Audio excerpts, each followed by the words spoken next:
Everyone welcome back to my foundation classes your any time classroom. तो guess 8:30 बज चुका है और 8:30 बजे डेली लगाते हो आप लोग एक सेट, ठीक है, जिसमें होते हैं 100 क्वेश्चंस। तो आज हम लोग एक और सेट इसमें करने जा रहे हैं, तो जल्दी से आप सभी आ जाओ क्योंकि ये सेट आपके बिहार ESI एग्जाम जो होने वाला है और बिहार SI उन सभी के लिए बेहद इंपॉर्टेंट है। और कोई भी एग्जाम जहाँ पे भी जीके पूछा जाएगा उन सभी एग्जाम के लिए ये बेहद इंपॉर्टेंट है, ठीक है। तो जल्दी से आप सभी लाइव आ जाओ, उसके बाद फिर हम लोग स्टार्ट करते हैं आज का सेट। तो चलिए स्टार्ट करते हैं। तो आज का हमारा पहला क्वेश्चन है, हाल ही में कौन मलेशिया के 8वें प्रधानमंत्री बने हैं? मलेशिया के 8वें प्रधानमंत्री अभी हाल ही में कौन बने हैं? ये बने हैं मोहिद्दीन यासीन। क्या है नाम उनका? मोहिद्दीन यासीन। कौन है? मलेशिया के ये 8वें प्रधानमंत्री हैं। ओंकोजीन संबंधित है। अगला क्वेश्चन क्या है? ओंकोजीन संबंधित है। ओंकोजीन किससे संबंधित है? यह संबंधित है कर्क रोग से, यानी कैंसर से। किससे संबंधित है ओंकोजीन कैंसर बीमारी से संबंधित है, ठीक है। ओंकोजीन एक असामान्य जीन है, ठीक है, जो कि कैंसर के लिए उत्तरदायी होता है। तो ओंकोजीन अगर पूछा जाए तो क्या है? तो ये एक जीन है, नाम में ही लगा हुआ है। क्लियर है? और अगर इसका हम लोग थोड़ा सा अगर हम लोग डेप्थ में बात करें तो इसकी पहचान सर्वप्रथम कब की गई थी? इसकी पहचान सर्वप्रथम 1970 ईस्वी में की गई थी, SRC के रूप में। किसके रूप में? SRC के रूप में।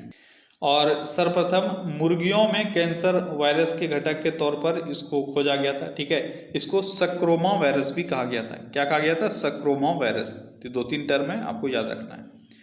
अगला क्वेश्चन है, सबसे अधिक क्रियाशील धातु कौन सी है? इन चारों में से बताओ सबसे अधिक क्रियाशील धातु कौन सी है? कौन सी है? वो है पोटासियम, ठीक है। अगर इनकी क्रियाशीलता के आधार पर अगर आप इनको सजाओगे तो सबसे अधिक आपका होगा पोटेशियम, ठीक है। इसके बाद सोडियम सेकंड पोजीशन पे, थर्ड पोजीशन पे आपका आ जाएगा कैल्शियम और फोर्थ पोजीशन पे आएगा आपका लोहा, ठीक है। अगला क्वेश्चन है, DNA को किसने अंतःपात्र में बनाया था? DNA सेंसलेशन क्या किसने किया था? इन शॉर्ट वही आपसे पूछा जा रहा है, बहुत बार आपने पढ़ा है। कॉर्नबर्ग, आर्थर कॉर्नबर्ग ने DNA को सर्वप्रथम संश्लेषित किया था। क्लियर है?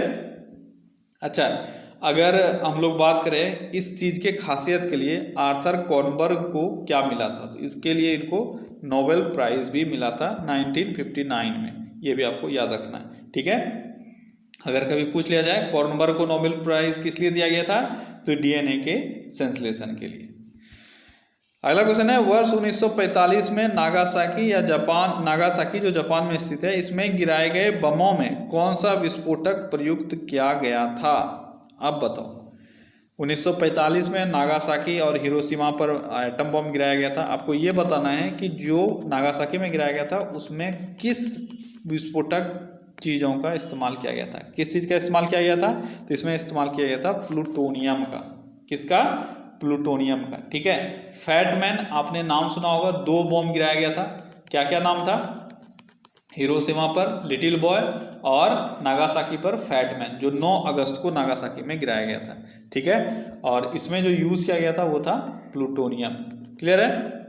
और दूसरा अगर मैं बात करूं लिटिल बॉय का, तो लिटिल बॉय में क्या यूज किया गया था? उसमें यूज किया गया था यूरेनियम। याद रखना है, लिटिल बॉय में यूरेनियम और फैटमैन में प्लूटोनियम। अगला क्वेश्चन है, वैज्ञानिक जिन्होंने सर्वप्रथम खोज की थी पृथ्वी सूर्य के चारों ओर घूमती है, उनका नाम है कोपरनिकस। इसमें टाइम देने की बात नहीं है, ठीक है। अगला क्वेश्चन है, कॉस्मिक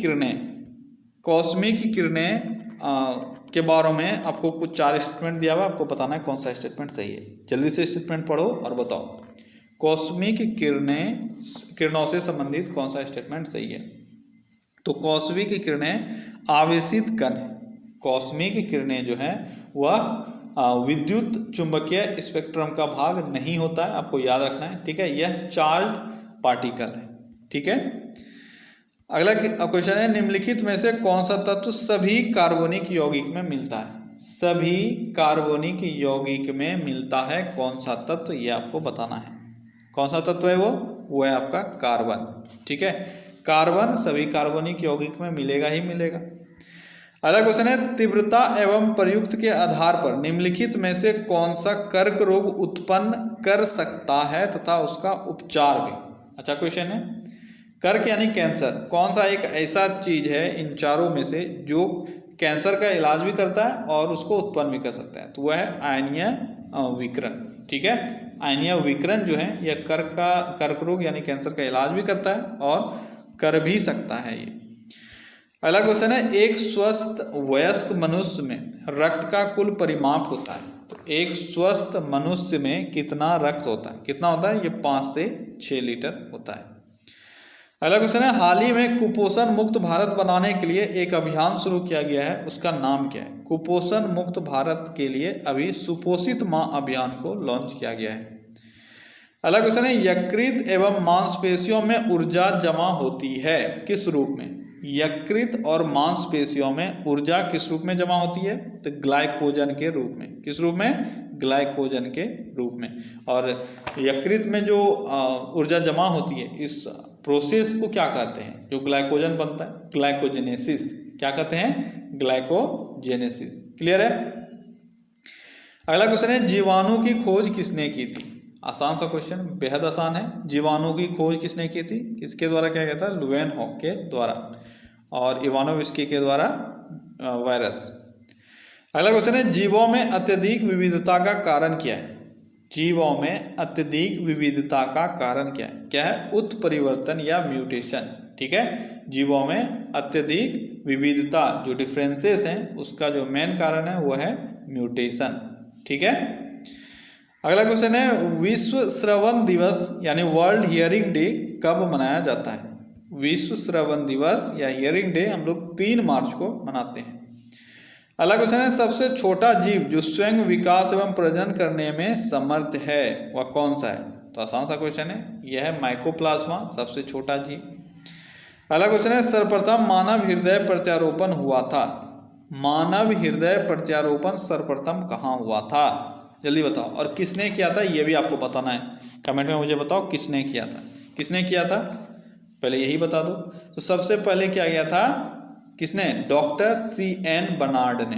किसने, डॉक्टर C.N. बर्नार्ड ने सबसे पहले हृदय का प्रत्यारोपण यानी हार्ट ट्रांसप्लांट किया था और ये इन्होंने दक्षिण अफ्रीका में किया था।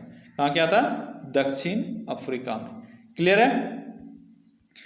अगला क्वेश्चन है, वृक्क से प्रति मिनट औसत रक्त प्रवाह होता है, यानी किडनी से प्रति मिनट औसत रक्त कितना प्रवाह होता है, कितना होता है, जल्दी बताओ। किडनी से कितना रक्त प्रवाह होता है औसतन, तो ये लगभग 1200 सीसी रक्त प्रवाह होता है किडनी से प्रति मिनट। कितना, 1200। ठीक है। अच्छा, इसको ऑन एन एवरेज अगर मैं बोलूं, एक दिन में किडनी जो आपका किडनी है वह लगभग कितना रक्त शुद्ध कर सकता है या करता है, तो लगभग 1500 लीटर। 1500 लीटर रक्त वह एक दिन में शुद्ध करता है। ठीक है। और इन सब से एक्सट्रैक्ट करके ऑलमोस्ट 1.5 लीटर यानी 1.5 लीटर मूत्र बनाता है। ठीक है, ये ऑन एन एवरेज है। और प्रति मिनट का अगर हम लोग बात करें तो एक 1200 सीसी रक्त इसके थ्रू फ्लो करता है। अगला क्वेश्चन है, पादप कली है। पादप कली क्या है, जल्दी बताओ। पादप कली क्या है, तो यह एक भ्रूणीय टहनी है। पादप कली क्या है, पादप कली एक भ्रूणीय टहनी है। अगला क्वेश्चन है, सिगरेट लाइटर में निम्नलिखित में से कौन सी गैस प्रयुक्त होती है। सिगरेट लाइटर में कौन सी गैस प्रयुक्त होती है, तो ब्यूटेन गैस प्रयुक्त होती है। क्लियर है। अगला क्वेश्चन है, किस राज्य की सरकार ने हाल ही में कौशल सतरंग योजना शुरू की है। कौशल सतरंग योजना किस राज्य सरकार ने चालू की है, तो यह उत्तर प्रदेश सरकार ने चालू की है। अगला क्वेश्चन है, विश्व उपभोक्ता अधिकार दिवस हर वर्ष मनाया जाता है। उपभोक्ता अधिकार दिवस हर वर्ष कब मनाया जाता है, ये मनाया जाता है 15 मार्च को। अगला क्वेश्चन है, कौन सा राज्य हाल ही में राष्ट्रीय बायोफ्यूल पॉलिसी लागू करने वाला भारत का पहला राज्य बन गया। बायोफ्यूल पॉलिसी लागू करने वाला भारत का पहला राज्य बन गया है राजस्थान। कौन सा, राजस्थान। ठीक है। अगला क्वेश्चन है, हाल ही में किस प्रौद्योगिकी कंपनी ने भारत में डीजी पैबोट नामक सेवा की शुरुआत की है। डीजी पैबोट नामक सेवा की शुरुआत किस कंपनी ने की है, किस कंपनी ने की है, ये क्या गया है, गूगल के द्वारा। अगला क्वेश्चन है, किस क्रिकेट टीम ने हाल ही में रणजी ट्रॉफी 2019-20 का खिताब जीता है। रणजी ट्रॉफी 2019-20 अभी हाल ही में हुआ था, कुछ दिन पहले ही। ठीक है। अगला क्वेश्चन है, इनमें से कौन सा शब्द हाल ही में बांग्लादेश का राष्ट्रीय नारा बना है। बांग्लादेश का राष्ट्रीय नारा किस शब्द को बनाया गया है? तो यह है जॉय बांग्ला। क्या है बांग्लादेश का अब राष्ट्रीय नारा? जॉय बांग्ला। ठीक है। अगला क्वेश्चन है चींटी के कितने पैर होते हैं? तो चींटियों के कितने पैर होते हैं? चींटियों के टोटल 6 पैर होते हैं। ठीक है। और आपसे पूछा जाता है मकड़ी का, तो मकड़ी में टोटल 8 पैर होता है। अगला क्वेश्चन है जीवाणुओं की रोम जैसी संरचना को क्या कहा जाता है? तो जीवाणुओं में रोम जैसी संरचना होती है उसको फ्लैजिला कहा जाता है। ठीक है। और वो उनके मूवमेंट में यानी लोकोमोशन में हेल्प करता है। अगला क्वेश्चन है MMR का टीका किस बीमारी में दिया जाता है? MMR का टीका दिया जाता है खसरा, मम्स, रूबेला, सभी। तो आपका सही आंसर हो जाएगा सभी। ठीक है। MMR मम्स, मिसल्स और रूबेला। ठीक है। अगला क्वेश्चन है हाइड्रोफोबिया बीमारी होती है। हाइड्रोफोबिया बीमारी कैसी बीमारी है? कौन सी बीमारी है इसमें से? यह है रेबीज। ठीक है। कुत्ते के काटने से ये बीमारी फैलता है। अगला क्वेश्चन है एंटी रेबीज का टीका कब दिया जाता है? एंटी रेबीज का टीका कुत्ता के काटने के बाद दिया जाता है। ठीक है। कब दिया जाता है? कुत्ता के काटने के बाद। अगला क्वेश्चन है अंतर्राष्ट्रीय ओलंपिक समिति ने हाल ही में किस भारतीय को लाइफ टाइम अचीवमेंट अवार्ड दिया है? लाइफ टाइम अचीवमेंट अवार्ड अभी हाल ही में अंतर्राष्ट्रीय ओलंपिक समिति ने किसको दिया है? किसको दिया है लाइफ टाइम अचीवमेंट अवार्ड? तो ये दिया गया है पुलेला गोपीचंद को। किसको दिया गया है? पुलेला गोपीचंद को। अगला क्वेश्चन है मानव शरीर का कौन सा अंग टाइफाइड से मुख्य रूप से प्रभावित होता है? टाइफाइड से कौन सा अंग प्रभावित होता है? आसान सा क्वेश्चन है। यह है आपका आंत। ठीक है। आंत प्रभावित होता है टाइफाइड से। अगला क्वेश्चन है एपिडर्मिक रोग संबंधित है। एपिडर्मिक, डर्मिक टर्म जहां पे आ जाए आपको समझना है कि यह त्वचा से संबंधित होगा। और त्वचा का 2 पार्ट होता है, डर्मिस और एपिडर्मिस। तो एपिडर्मिक रोग एपिडर्मिस से संबंधित है। अगला क्वेश्चन क्या है? टिटनेस बीमारी को इस नाम से भी जाना जाता है। टिटनेस बीमारी को और किस नाम से हम लोग जानते हैं? तो इसको लॉक जॉ के नाम से भी जाना जाता है। किसको? टिटनेस को। किस नाम से? लॉक जॉ के नाम से। अगला क्वेश्चन है एस्टिग्मेटिज्म एक बीमारी है। एस्टिग्मेटिज्म एक बीमारी है किस चीज की? तो आंख की एक बीमारी है। अगला क्वेश्चन है मलेरिया रोग प्रभावित करता है। मलेरिया रोग प्रभावित करता है प्लीहा को। किसको प्रभावित करता है? प्लीहा को। अगला क्वेश्चन है डिप्थीरिया रोग से कौन सा अंग ग्रस्त होता है? डिप्थीरिया रोग से कौन सा अंग ग्रस्त होता है? इन 4 में से जल्दी बताओ। तो गला है जो डिप्थीरिया रोग से प्रभावित होता है। अगला क्वेश्चन है ग्लूकोमा और ट्रैकोमा बीमारी है। तो ग्लूकोमा और ट्रैकोमा कहाँ की बीमारी है? तो ये आंख की बीमारी है। तो 3 बीमारी आपने पूछा, बस यही एग्जाम में आपसे पूछा जाता है। एस्टिग्मेटिज्म, ग्लूकोमा और ट्रैकोमा, बस ये तीनों याद है तो फिर दिक्कत नहीं है। और मुझे पता है कि आप सभी को याद है। अगला क्वेश्चन है टिबिया अस्थि डैश में होती है। टिबिया अस्थि कहाँ होती है? पैर में। कहाँ होती है? पैर में। एग्जैक्ट आंसर आपका क्या होता है? टांग में। ठीक है। बहुत जगह आपको टांग ही मिलेगा। ठीक है। अगला क्वेश्चन है BCG टीके किस रोग के विरोध में लगाए जाते हैं? BCG टीके जल्दी बताओ, सारा रिवीजन हो रहा है आपका। BCG टीका जो है ये टीबी का है। ठीक है। अच्छा, BCG का फुल फॉर्म क्या होता है? BCG इसके नाम पे है, जो इसके खोजकर्ता थे बैसिलस कामेट ग्यूरिन। ठीक है। अगला क्वेश्चन है विटामिन डी की कमी से क्या होता है? ये अच्छा क्वेश्चन है। 4 ऑप्शंस को देखो, जल्दी से बताओ विटामिन डी के कमी से क्या होता है। यहाँ पे आप ढूंढ रहे होगे रिकेट्स, लेकिन है नहीं। तो यहाँ पे जो आपका सही आंसर होगा वो होगा बालों का गिरना। ठीक है। विटामिन डी के कमी से भी बाल गिरते हैं, बाल झड़ते हैं आपके। ठीक है। जनरली हम लोग जो बाल से रिलेटेड विटामिन पढ़ते हैं वो आपका विटामिन ई भी है, बहुत आपने सुना भी होगा। ठीक है। लेकिन विटामिन डी के कारण भी बाल गिरता है। तो यहाँ आपके ऑप्शन के हिसाब से सही होगा। अगला क्वेश्चन है निम्नलिखित में से आंखों के किस दोष को दुरुस्त नहीं किया जा सकता है? आंखों का एक बीमारी जो कभी भी ठीक नहीं किया जा सकता है वो है वर्णांधता या कलर ब्लाइंडनेस। ठीक है। ये हेरिडिटिकल है और इसको ठीक नहीं किया जा सकता है। अगला क्वेश्चन है किसके इलाज में कीमोथेरेपी उपयोग किया जाता है? तो कैंसर के ट्रीटमेंट में कीमोथेरेपी का इस्तेमाल किया जाता है। अगला क्वेश्चन है हाल ही में 92वां ऑस्कर पुरस्कार दिया गया। इसमें सर्वश्रेष्ठ सहायक अभिनेता का पुरस्कार किसको मिला है? सर्वश्रेष्ठ सहायक अभिनेता का पुरस्कार ब्रैड पिट को मिला है। ठीक है, ये अमेरिकन एक्टर हैं ब्रैड पिट, इनको सहायक एक्टर का पुरस्कार मिला है, सर्वश्रेष्ठ सहायक एक्टर का। और सर्वश्रेष्ठ एक्टर का पुरस्कार किसको मिला है? ये मिला है जैक्विन फोनिक्स को। ठीक है, जैक्विन फोनिक्स को सर्वश्रेष्ठ एक्टर का खिताब दिया गया है इस बार के ऑस्कर में। अगला क्वेश्चन है, निम्नलिखित में से किसकी कमी से व्यक्ति को घेंगा नामक रोग होता है? तो आयोडीन की कमी से घेंगा नामक रोग होता है। अगला क्वेश्चन है, मवेशियों में अर्गोटिज्म रोग होता है। मवेशियों में अर्गोटिज्म रोग किसके द्वारा होता है? ये आपको बताना है। किसके द्वारा होता है? ये कवकों के द्वारा होता है। कौन सा बीमारी? अर्गोटिज्म। ठीक है, अगला क्वेश्चन है, निम्न में से किसके सुई से मधुमेह नियंत्रित किया जा सकता है? तो इंसुलिन का अगर सुई कोई रेगुलर ले रहा है तो मधुमेह कंट्रोल में रहेगा। अगला क्वेश्चन है, क्वासी-योरकर किसकी कमी से होता है? तो क्वासी-योरकर प्रोटीन की कमी से होता है। ठीक है, अगला क्वेश्चन है, विडाल टेस्ट का उपयोग किस संभावना की जांच के लिए किया जाता है? तो टाइफाइड के जांच के लिए विडाल टेस्ट है। देखो आज जो भी बायो के जो भी जितने भी क्वेश्चन हम लोगों ने देखे, ये सारा रिपीटेड क्वेश्चन है, आसान सारा क्वेश्चन है। अब ये रिवीजन हो गया आपका। अब इस 1 मंथ के दौरान फिर मैं इसको रिवाइज नहीं कराऊंगा। ठीक है, चलिए बढ़ते हैं आगे। अगला क्वेश्चन है, मशीन टूल एक उदाहरण है डैश वस्तुओं का। आसान सा क्वेश्चन है, जल्दी से बताओ। मशीन टूल किन तरह के वस्तुओं का उदाहरण है? निःशुल्क, मध्यवर्ती, उपभोक्ता या पूंजीगत? तो क्या हो जाएगा? ये हो जाएगा पूंजीगत वस्तुओं का एक उदाहरण है मशीन टूल। ठीक है, अगला क्वेश्चन है, गंधार कला मिश्रण थी।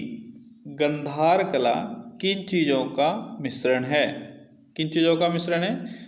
यानी 2 कलाओं को मिलाकर गंधार कला का विकास हुआ था। वो कौन कौन सा है? वो है भारतीय कला और यूनानी कला। ठीक है, इसको हेलेनिस्टिक कला भी बोला जाता है। आपका सही आंसर क्या हो जाएगा? ए। अगला क्वेश्चन है, मोहम्मद गवान डैश के राज्य में एक प्रसिद्ध वजीर और वकील था। ये नाम इंपॉर्टेंट है, याद रखना। मोहम्मद गवान। मोहम्मद गवान किसके राज्य में एक प्रसिद्ध वजीर और वकील था? किसके राज्य में हुआ? ये हुआ बहमनी साम्राज्य में। ठीक है, दक्कन के बहमनी साम्राज्य में मोहम्मद गवान हुआ। यह एक वजीर था और वकील था। अगला क्वेश्चन है, गृहस्थियों द्वारा खरीदी गई उपभोक्ता वस्तुओं तथा सेवाओं की औसत कीमतों को मापने वाला सूचकांक। गृहस्थियों के द्वारा खरीदी गई उपभोक्ता वस्तुओं तथा सेवाओं की औसत कीमतों को मापने वाला सूचकांक। यहाँ आपको दिख रहा है उपभोक्ता, तो ऑप्शन में थोड़ा सा देखो, जहाँ मैच करे आपको जो अच्छा लगे आप टिक आउट करो। तो आपका सही आंसर क्या हो जाएगा? ये हो जाएगा उपभोक्ता कीमत सूचकांक।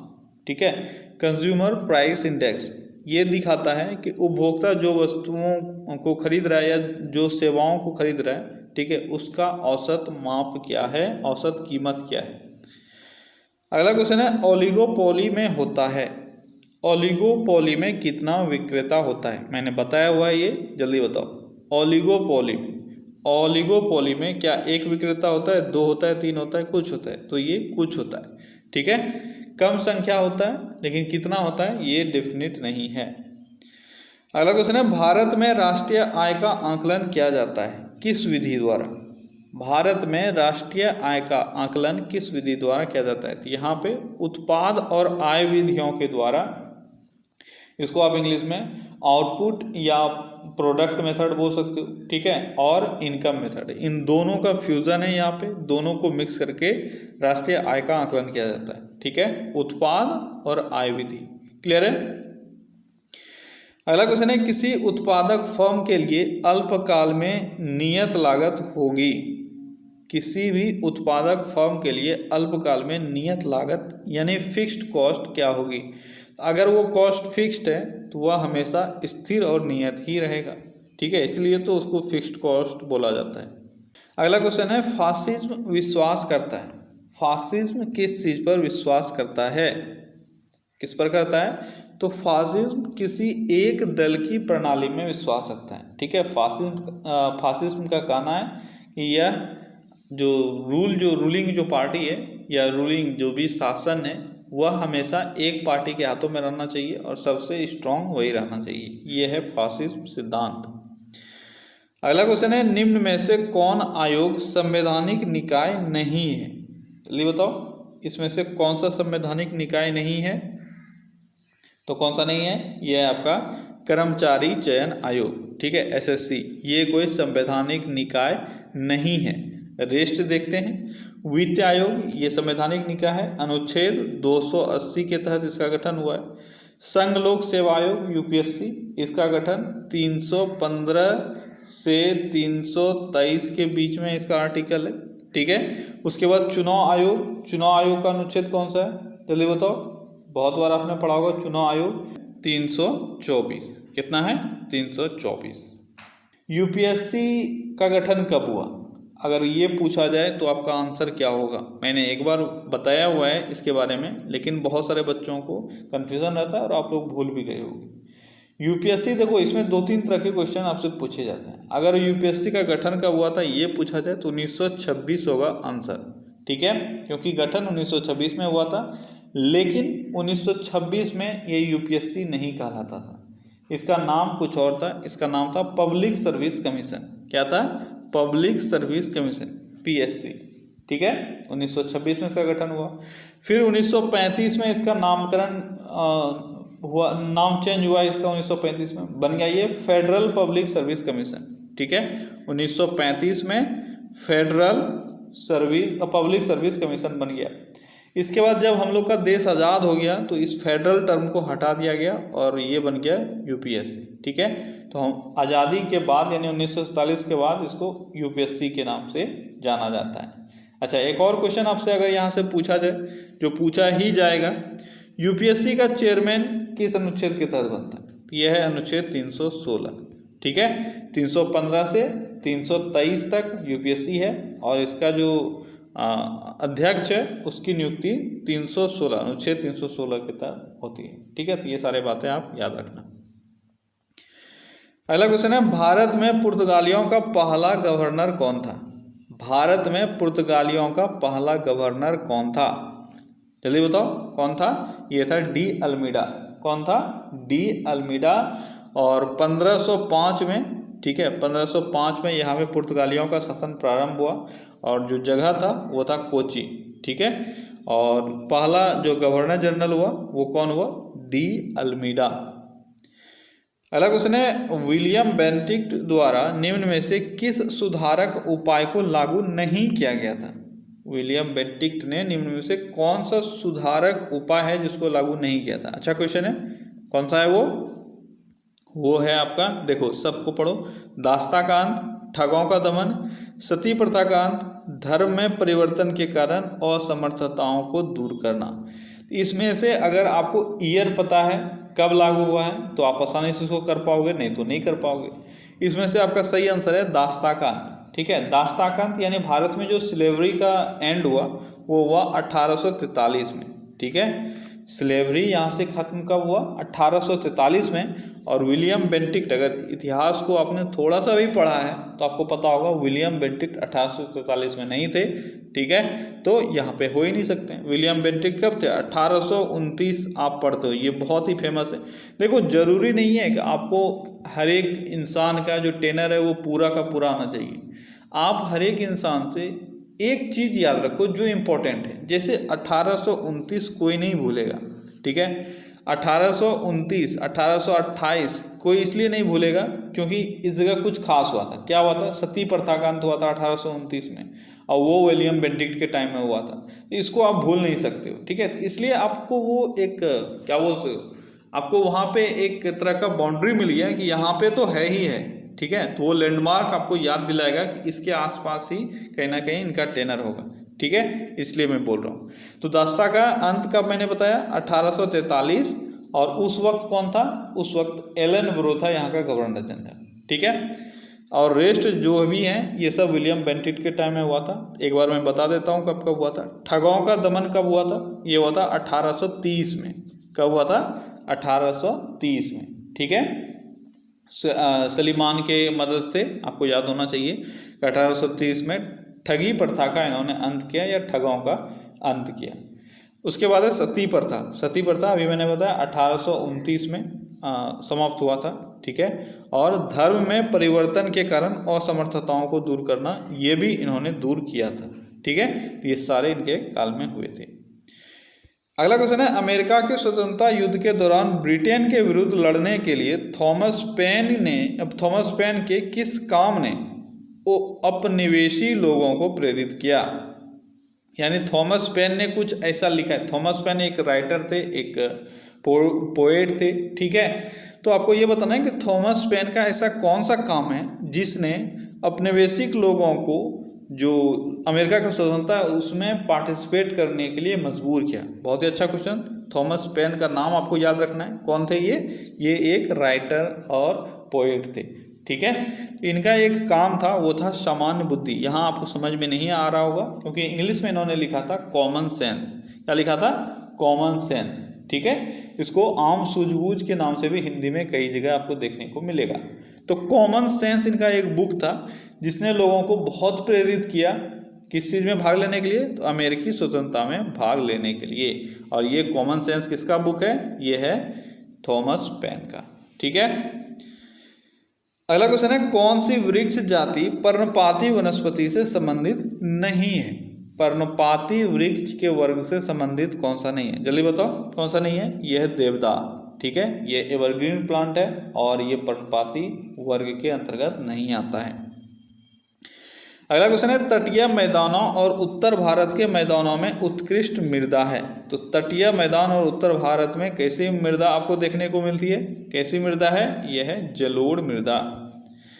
अगला क्वेश्चन है, प्रचुर मात्रा में भूमिगत जल वाली और जल का खुला प्रवाह होने देने वाली चट्टानों को क्या कहते हैं? बहुत ही अच्छा क्वेश्चन, ठीक है।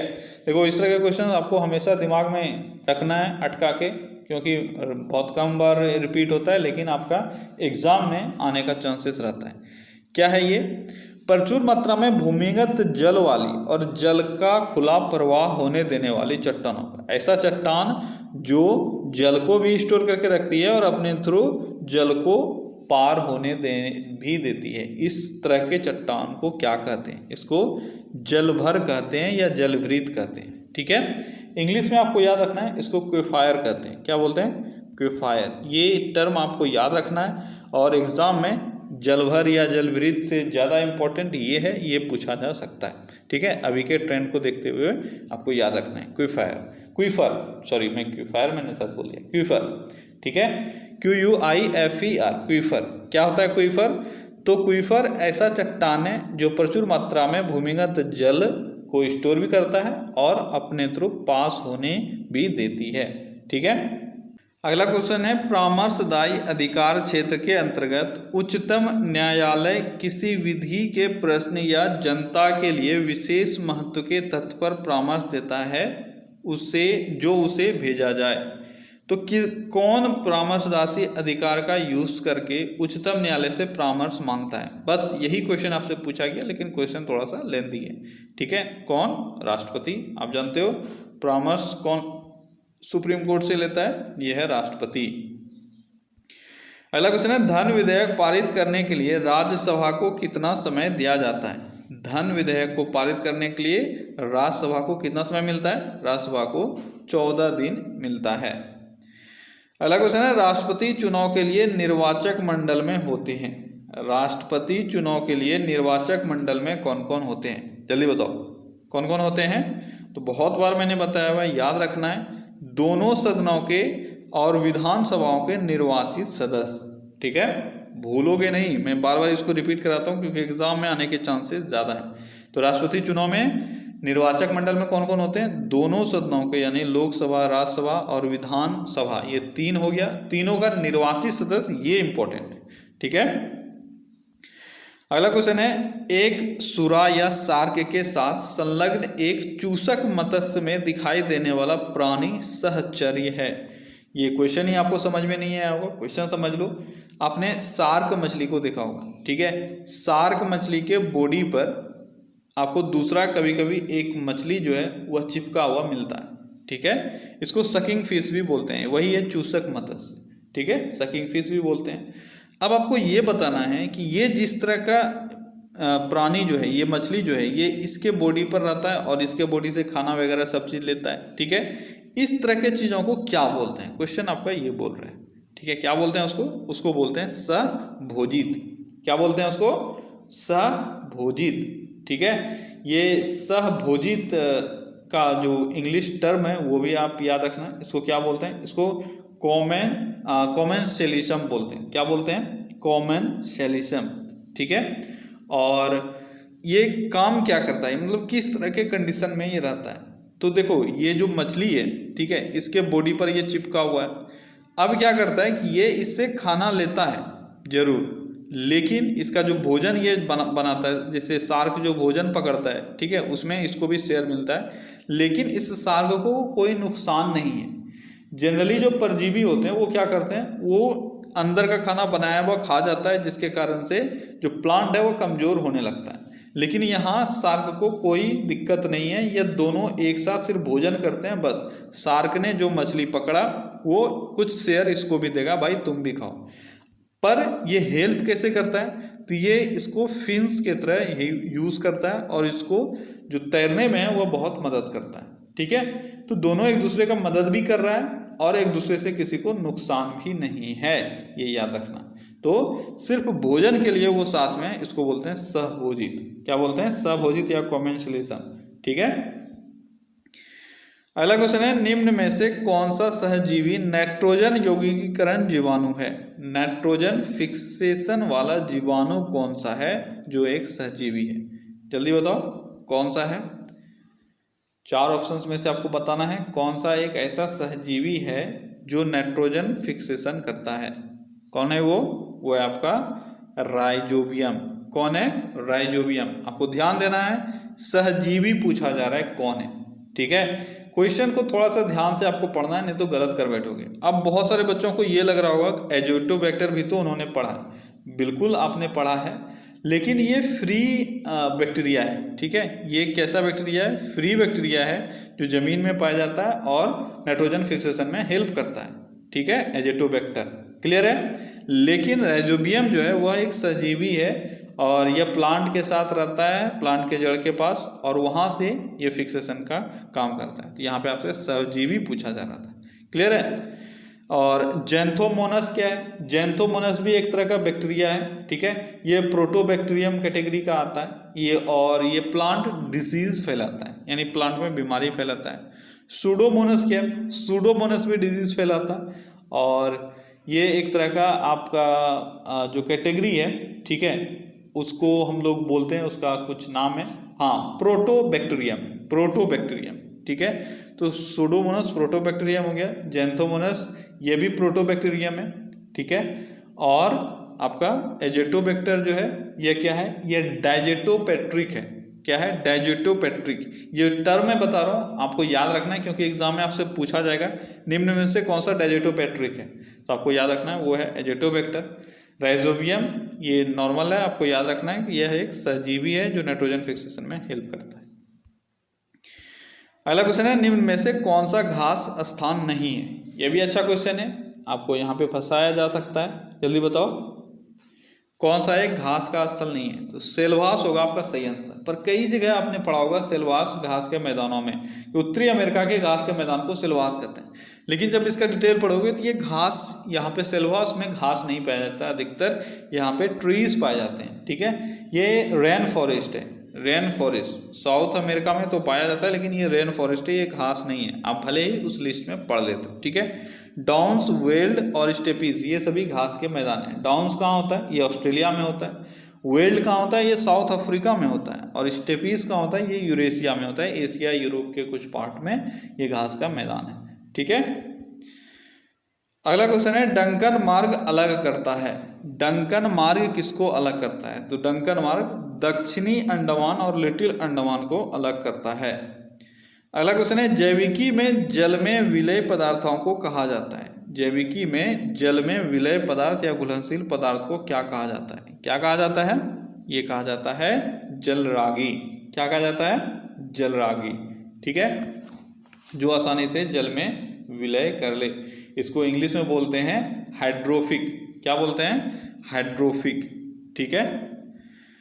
अगला क्वेश्चन है, अमीबा अपना आहार किस प्रक्रिया से ग्रहण करता है? अमीबा अपना आहार किस प्रक्रिया से ग्रहण करता है? जल्दी बताओ, अच्छा क्वेश्चन है। तो अमीबा अपना आहार किस प्रक्रिया से ग्रहण करता है? यह है एंडोसाइटोसिस। कौन सा प्रक्रिया है? एंडोसाइटोसिस। अमीबा आहार को एंडोसाइटोसिस के द्वारा पचाता है, इसको अंतःपाचन भी बोला जाता है। ठीक है, अंतःपाचन या एंडोसाइटोसिस इसको बोलते हैं।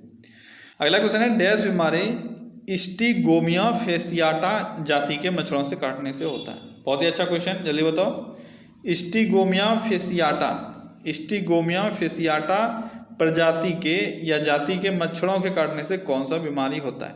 कौन सा बीमारी होता है? तो आपका सही आंसर है वो है पित्त ज्वर या येलो फीवर इसको हम लोग बोलते हैं। ठीक है, या किसके काटने से होता है? स्टिगोमिया फेसियाटा जाति के बीमारी जाति के मच्छर से काटने से होता है। ठीक है, अगला क्वेश्चन है, पूर्ण आंतरिक परावर्तन होता है जब प्रकाश जाती है।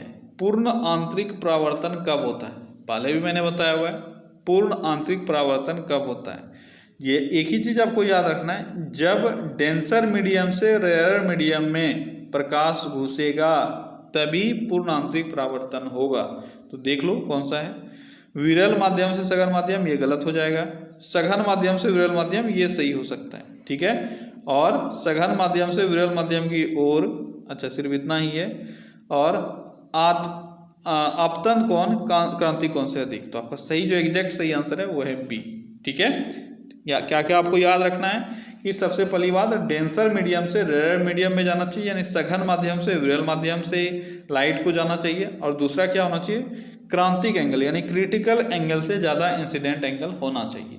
ये दो कंडीशन अगर मैच कर रहा है तभी टोटल इंटरनल रिफ्लेक्शन होगा, पूर्ण आंतरिक परावर्तन होगा, नहीं तो नहीं होगा।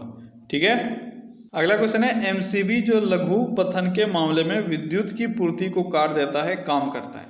एमसीबी आपके घर में आपने देखा होगा, शॉर्ट सर्किट के टाइम में ये क्या करता है? यह गिर जाता है और विद्युत प्रवाह को काट देता है, यानी इलेक्ट्रिक फ्लो अब नहीं होगा। यह किस प्रॉपर्टी पर काम करता है? तो आपका सही आंसर है वह धारा के चुंबकीय प्रभाव पर। ठीक है, देखो इसके काम करने का दो तरह के चीज़ों पर यह काम करता है। ठीक है, पहला क्या है? पहला आपका धारा का जो धारा प्रवाह करती है, ठीक है, इलेक्ट्रिसिटी जो प्रवाह हो रही है, इसके शॉर्ट सर्किट होने पर जो ऊष्मीय प्रभाव है इसका, ठीक है, यानी हीटिंग इफेक्ट है, एक उस पर काम करता है। दूसरा क्या है? दूसरा आपका विद्युत चुंबकीय प्रभाव है। ठीक है, तो यहाँ आपका आंसर क्या हो जाएगा? धारा के चुंबकीय प्रभाव पर यह कार्य करता है। एमसीबी का फुल फॉर्म भी आपसे पूछा जाता है, कोई मुझे जल्दी से बताओ एमसीबी का फुल फॉर्म क्या होता है? एमसीबी का फुल फॉर्म होता है मिनिएचर सर्किट ब्रेकर। ठीक है, अगला क्वेश्चन है, सूची 1 को सूची 2 से मिलान करना है। ठीक है, सूची 1 में क्या है? फसलें हैं, सूची 2 में उसकी कुछ बीमारियां हैं। ठीक है, क्या क्या है? फसल, धान, गेहूं, सरसों, गन्ना या ईख। और बीमारी है मृदु रोमिला आसिता, प्रध्वंस, ठीक है, और लाल विगलन और कीट। अब देखो मैं बार बार मैच करने का मैं सही तरीका क्या बताता हूँ, जो आपको आता है पहले उसको देखो, जो नहीं आता है उसको बाद में हम लोग देखेंगे। ठीक है, अगर हो पाया तो होगा, नहीं तो आप छोड़ दोगे, क्योंकि तुक्का इन सारे क्वेश्चंस में ना तुक्का नहीं लगता है, आपका तुक्का गलत ही होगा। ठीक है, इसलिए जो आप जानते हैं 1-2 पहले उससे ट्राई करते हैं। ठीक है, आप इसमें जो ये मृदु रोमिला आसिता है, प्रध्वंस है, लाल विगलन है और कीट है, इसमें से कौन सा 2 जानते हो आप सभी? ये है लाल विगलन, इसको ये तो रेड रॉट है ना, रेड रॉट, ये तो आपने पढ़ा होगा। कीट रोग भी आपने पढ़ा होगा, यानी 2 आप जान रहे हो, 2 आपको कन्फ्यूजन है। अब में से मैक्सिमम को मैं बोल रहा हूँ, कुछ को आता भी होगा, मैं उनका बात नहीं कर रहा हूँ, मैक्सिमम का मैं बात कर रहा हूँ। तो लाल विगलन यानी रेड रॉट आप जानते हो, ये गन्ना का है, तो डी का तो 3 डेफिनेट है, वो होगा ही होगा। तो आपका बी निकल गया और डी निकल गया, 2 ऑप्शन आपका बचा हुआ है। ठीक है, अब कीट रोग देखते हैं, कीट रोग किसका है? तो ये गेहूं का है। ठीक है, यानी बी का 4 हो गया, बी का 4 आपका इसमें नहीं है, आपका सही है जो आंसर है वो होगा ए। ठीक है, देखो मैथ्स वाले में ये होता है कि अगर 2 आपको आता है तो 80 to 90% चांसेस होता है कि आप उसको सही कर लोगे, अगर 4 में से 2 का बात किया जा रहा है। ठीक है, तो आपका सही आंसर क्या हो जाएगा? धान का जो बीमारी है वह है प्रध्वंस, गेहूं का बीमारी है वह है कीट, सरसों का बीमारी है वह मृदु रोमिल आसिता, और गन्ना का जो बीमारी है वह लाल विगलन या रेड रॉट। ठीक है, अगला क्वेश्चन क्या है? हरे पत्तों वाला पौधा लाल प्रकाश में देखने पर कैसा दिखाई देगा? चाहे पत्ता हो या कुछ भी हो, अगर हरे कलर का है उसको लाल कलर के रोशनी में अगर आप देखोगे तो वह काला दिखाई देगा।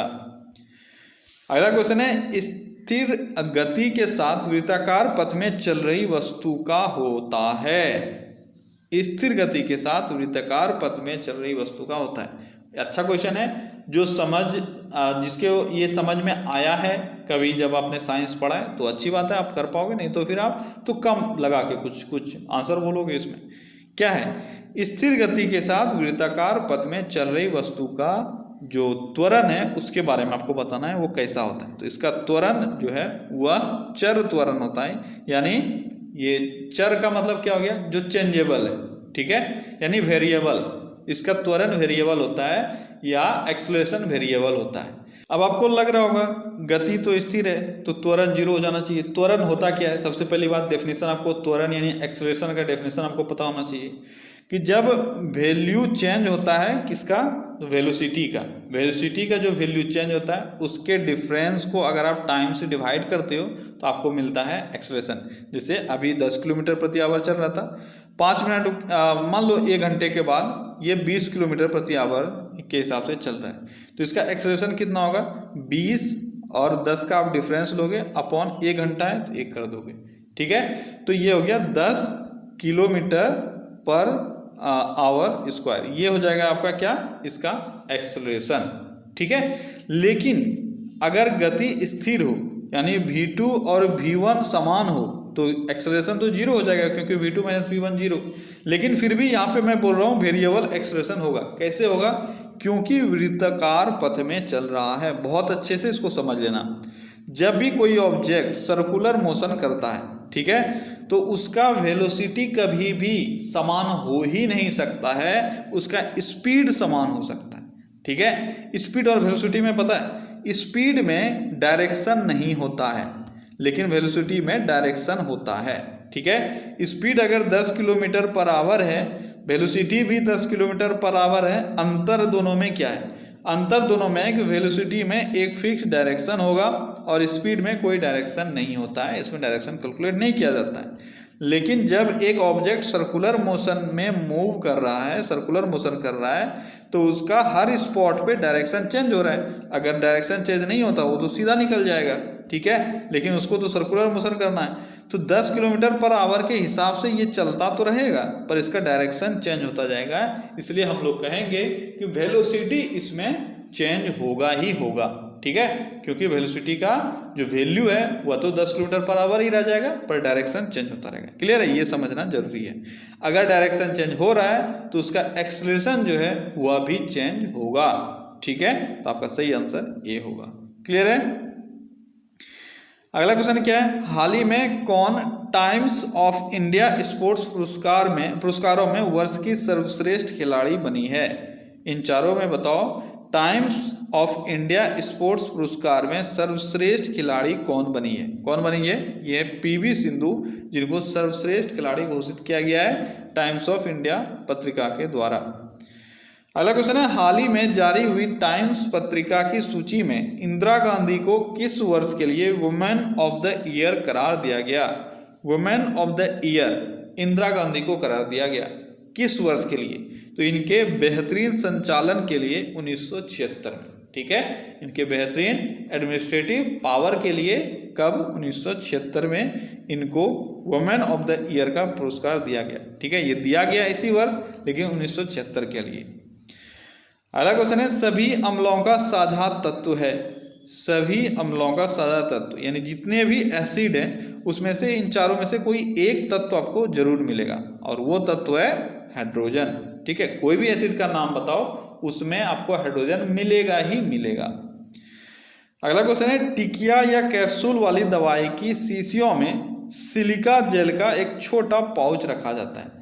ये सिर्फ टिकिया या कैप्सूल वाली दवाई में नहीं, आपके जूते में भी रहता है। याद करो, जब न्यू जूता खरीद के आप लाते हो तो उस जूते में आप देखते हो यहाँ पे एक उजला ऐसा बैग रहता है, ठीक है, थोड़ा सा कुछ उसमें डाला हुआ रहता है, वो क्या रहता है, वो सिलिका जेल रहता है, ठीक है। अब आपको बताना है क्यों सिलिका जेल को क्यों रखा जाता है। क्यों रखा जाता है, नमी को सोखने के लिए, ठीक है।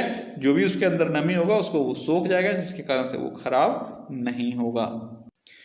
अगला क्वेश्चन है, एल्यूमिनियम ऑक्साइड होता है, तो एल्यूमिनियम ऑक्साइड का नेचर कैसा होता है, कैसा होता है एल्यूमिनियम ऑक्साइड का नेचर, एल्यूमिनियम ऑक्साइड का नेचर होता है एम्फोटेरिक यानी उभयधर्मी, ठीक है, या एक उभयधर्मी क्या बोल सकते हो एसिड है, ठीक है, उभयधर्मी एसिड है और यह जल में अविलय है, ये भी आपको याद रखना है। एल्यूमिनियम ऑक्साइड जो है जल में घुलनशील नहीं है, लेकिन हाइड्रोक्साइड सोडियम हाइड्रोक्साइड के विलयन में यानी सॉल्यूशन में ये घुल जाता है, ठीक है, किसमें सोडियम हाइड्रोक्साइड NaOH इसमें ये घुल जाता है और जल में ये अघुलनशील है, ठीक है। कैसा नेचर है इसका?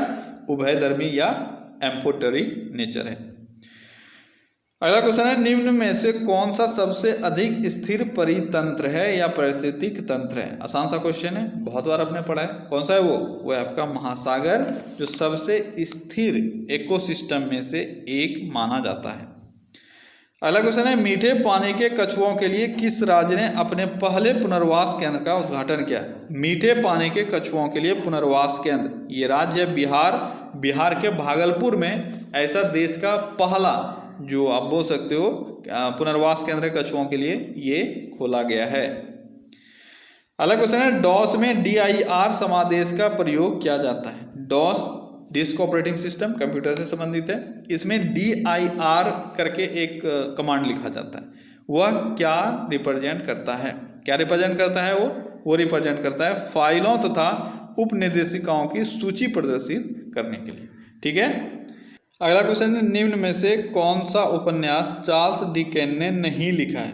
इन चारों उपन्यास में से आपको बताना है चार्ल्स डिकेन का उपन्यास कौन सा नहीं है। कौन सा नहीं है? ये है आपका प्राइड एंड प्रेजुडाइज, ठीक है, प्राइड एंड प्रेजुडाइज। ये जो उपन्यास है यह चार्ल्स डिकेन ने नहीं लिखा है। किसने लिखा है ये? अगर चार्ल्स डिकेन ने नहीं लिखा है तो किसी को आता है तो जल्दी बताओ किसने लिखा है? तो ये लिखा गया है जेन ऑस्टिन के द्वारा। किसके द्वारा? जेन ऑस्टिन के द्वारा। रेस्ट जो भी है वो चार्ल्स डिकेन ने लिखा है, इसलिए आपको याद रखना है कौन कौन सा है वो। ओलिवर ट्विस्ट, ठीक है, पिकविक पेपर्स और हाई टाइम्स, ये सभी चार्ल्स डिकेन के द्वारा लिखा गया उपन्यास है। प्राइड एंड प्रेजुडाइज ये जेन ऑस्टिन का है। क्लियर है? अगला क्वेश्चन है श्रीलंका में भारत के नए राजदूत कौन नियुक्त किए गए हैं? श्रीलंका में भारत के राजदूत अभी कौन है? कौन है जल्दी बताओ। श्रीलंका में कौन है भारत के राजदूत?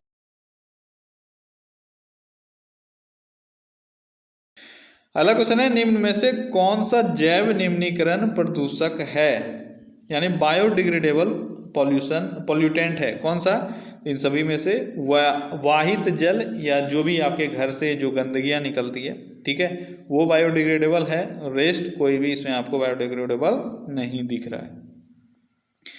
अगला क्वेश्चन है वायुमंडल में प्रदूषकों की सांद्रता को प्रायः व्यक्त किया जाता है। वायुमंडल में जो प्रदूषक हैं यानी पॉल्यूटेंट्स हैं, इसकी कॉन्सेंट्रेशन कितनी है, इसको हम लोग किस चीज़ में व्यक्त करते हैं?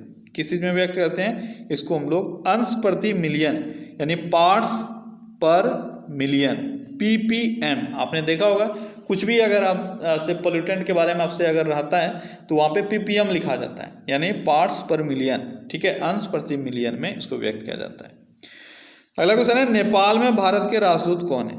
नेपाल में अभी भारत के राजदूत कौन है? कौन है नेपाल में भारतीय राजदूत? ये हैं विनय मोहन क्वात्रा, ठीक है, विनय मोहन क्वात्रा नेपाल में भारत के राजदूत हैं। अगला क्वेश्चन है भारत का मुख्य न्यायाधीश कौन है? अभी भारत का मुख्य न्यायाधीश कौन है? ये है न्यायमूर्ति शरद अरविंद बोबडे। ऐसे बोबडे हैं यहाँ के 47वें मुख्य न्यायाधीश। अगला क्वेश्चन है निम्न में से कौन सा दिन किसी विख्यात भारतीय के जन्म दिवस का समकालीन नहीं है? किसी विख्यात भारतीय के जन्म दिवस के समकालीन कौन सा दिन नहीं है? बाल दिवस, गांधी जयंती, राष्ट्रीय विज्ञान दिवस, शिक्षक दिवस। तो आपका सही आंसर है वो है राष्ट्रीय विज्ञान दिवस, ठीक है। राष्ट्रीय विज्ञान दिवस कब मनाया जाता है? ये मनाया जाता है 28 फरवरी को। 28 फरवरी को। और क्या हुआ था इस दिन? तो 28 फरवरी 1928 को सीवी रमन ने रमन इफेक्ट दिया था और 1930 में इनको इस चीज़ के लिए नोबेल पुरस्कार भी मिला, ठीक है। इसी कारण से 28 फरवरी को हम लोग क्या करते हैं? साइंस दिवस के रूप में मनाते हैं, राष्ट्रीय विज्ञान दिवस के रूप में मनाते हैं, ठीक है। ये उनका जन्म दिवस नहीं है। बाल दिवस 14 नवंबर, कौन? चाचा नेहरू। गांधी जयंती 2 अक्टूबर, गांधी जी। और शिक्षक दिवस कब मनाते हैं हम लोग? जल्दी बताओ, शिक्षक दिवस कब मनाते हैं? तो 5 सितंबर को मनाते हैं, ठीक है। 5 सितंबर को किसके जन्म दिवस पर? डॉक्टर सर्वपल्ली राधाकृष्णन, इनके जन्मदिवस पर। अगला क्वेश्चन है श्याम बेनेगल द्वारा निर्देशित फिल्म निम्न फिल्मों में से किस फिल्म की कहानी उसने और डॉक्टर वर्गीस कुरियन ने मिलकर लिखी थी। यानी श्याम बेनेगल और वर्गीस कुरियन ने मिलकर एक कहानी लिखी थी, उस कहानी पर यह फिल्म आधारित है। कौन सा वो फिल्म है? कौन सा फिल्म है वो है मंथन। ठीक है, मंथन की कहानी श्याम बेनेगल और श्वेत क्रांति के जनक डॉक्टर वर्गीस कुरियन ने लिखी थी। ठीक है, और 1977 के दशक में, ठीक है, 1977 में यह फिल्म आई थी और बहुत ही फेमस हुई। इसको बहुत सारा पुरस्कार भी इस बुक को मिला था। ठीक है, अगला क्वेश्चन है दक्षिण अफ्रीका की मुद्रा कौन सी है? बहुत ही टफ क्वेश्चन है, किसी को नहीं आता होगा। दक्षिण अफ्रीका की मुद्रा कभी आपने पढ़ा भी नहीं होगा, रैंड है वहाँ की मुद्रा, है ना। अब अगर बैठ के मुंह देखोगे तो यही मैं बोलूँगा, क्योंकि ये सारे क्वेश्चंस तो बहुत आसान है। अगला क्वेश्चन है कवियों के नामों और उनके द्वारा रामायण लिखने की भाषा की 2 सूचियों का मिलान कीजिए। यानी आपको कवि दिया हुआ है और दिया हुआ है भाषा, इन्होंने रामायण इस भाषा में लिखी है। बहुत ही बेहतरीन क्वेश्चन है। अब आपको मैच करना है, कौन सा सही मैच होगा। कंबन, कृतिवास, माधव, कंदली और तुलसीदास, इसमें से आप बताओ किसने किस भाषा में रामायण लिखी है।